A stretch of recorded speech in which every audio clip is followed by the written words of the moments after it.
বর্ষার প্রথম ফোঁটা বৃষ্টি যেন শুধুই প্রকৃতি নয়, হয়ে ওঠে নাচ, গান, কবিতা আর ভালোবাসার গল্প। ঠিক এমনই এক আবহে মনোমর মেঘেরও সঙ্গী এই স্লোগানকে প্রতিপাদ্য করে নওগাঁয় উদযাপিত হল বর্ষা উৎসব 1432।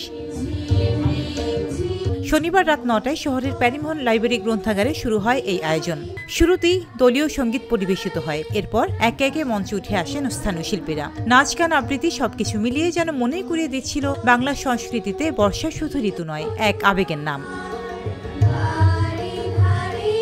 বর্ষা কথন সহ নানা আয়োজনের মধ্য দিয়ে শেষ হয় রাত 11টায়। নওগাঁ সাংস্কৃতিক ঐক্য নামে স্থানীয় সংগঠনটি বর্ষা উৎসবের আয়োজন করে। পুরো অনুষ্ঠানটি সঞ্চালনা করেন সংগঠনটির সভাপতি মনোয়ার লিটন এবং সাধারণ সম্পাদক মাকফুরুল হাসান বিদ্যুৎ।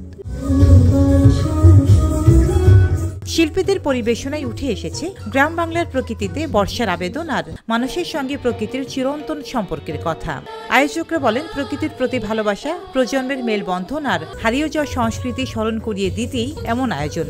এভাবেই নওগাঁয় বর্ষা বরণ হয়ে উঠল সংস্কৃতি আর সম্প্রীতির এক সন্ধ্যা। রোজিনা রোজি, দেশকাল নিউজ।